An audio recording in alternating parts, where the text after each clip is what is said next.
नमस्कार बंधुरा मौहार्स रान्नारंगे आपनादेर सकलके स्वागत।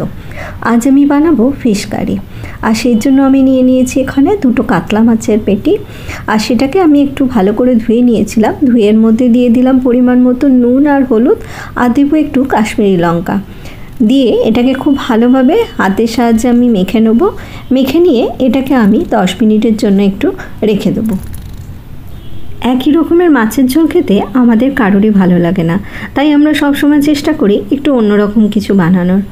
আমিও সেরকমই চেষ্টা করলাম এটাকে অন্যরকমভাবে একটু বানানোর। আমাদের বাড়িতে আবার এই রকম মাছের ঝোল রান্না হলে সব মশলাকে শিলে বাটা হতো, কিন্তু আমি আর সেরকমভাবে শিলে এখন মশলা বাটি না, তাই আমি এটা মিক্সিতেই বেটে নিচ্ছি।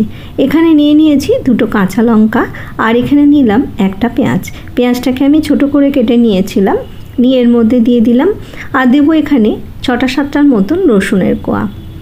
আর এখানে দেব হাফ চামচ গোটা ধনে আর দেব হাফ চামচ গোটা জিরে। আপনারা চাইলে এই সময় আদার একটা টুকরো দিয়ে দিতে পারেন। আমার কাছে যেহেতু আদা পেস্ট আছে তাই আমি এর মধ্যে আর আদা দিলাম না।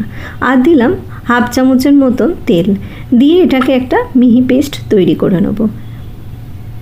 অন্যদিকে আমি কড়া বসিয়ে দিয়েছি। কড়াটা একটু ভালো করে গরম হলে এর মধ্যে আমি দিয়ে দিলাম সর্ষের তেল।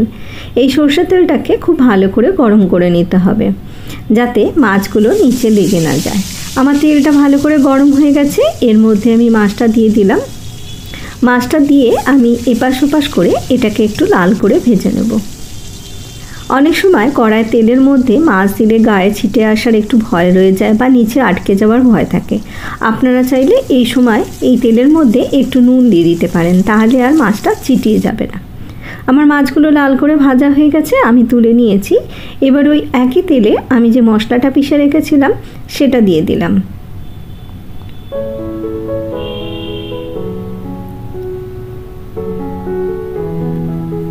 আমি এখানে দুটো মাছ রান্না করছি তাই এই পরিমাণে মশলা আমি দিলাম। যদি মাছের পরিমাণ বাড়ান তাহলে মশলার পরিমাণও আপনারা বাড়িয়ে দেবেন।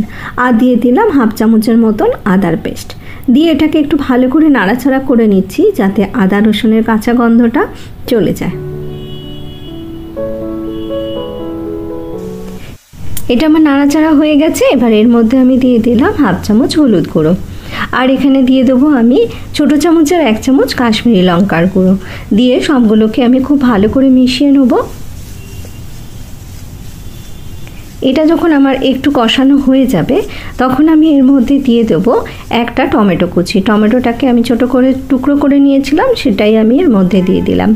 আর দিলাম এতে পরিমাণ মতো নুনটা দিয়ে একটু ভালো করে নেড়ে নেব যাতে এই টমেটোটা খুব ভালোভাবে গলে যায় আর মশলাটাও কষানো হয়ে যায়।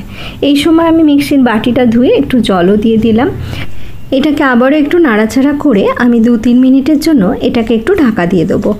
ঢাকা দিয়ে দিলে টমেটোটা খুব সুন্দরভাবে গলে যাবে আর মশলাটাও একটু কষানো হয়ে যাবে।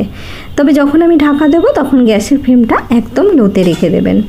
দেখুন 2-3 মিনিট পরে ঢাকা খুলে নিয়েছি। মশলাটা আমার কষানো অনেকটাই হয়ে গেছে আর টমেটোটাও সুন্দরভাবে গলে গেছে। আর একটু নাড়াচাড়া করে নিলেই আমার মশলাটা কষানো হয়ে যাবে। মশলা আমার কষানো হয়ে গেছে। এবার আমি এর মধ্যে দিয়ে দেবো জল। যেহেতু আমি এখানে একটু মাখা মাখা করব তাই জলের পরিমাণটা আমি এখানে 1 কাপের কম দিলাম।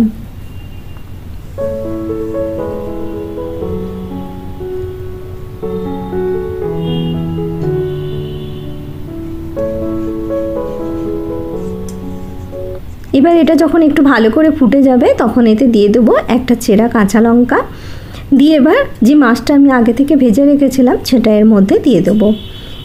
এই সময় গ্যাসের ফ্লেমটা আমি মিডিয়াম টু লোতে রেখে এটাকে ঢাকা দিয়ে 4-5 মিনিট হতে দেব।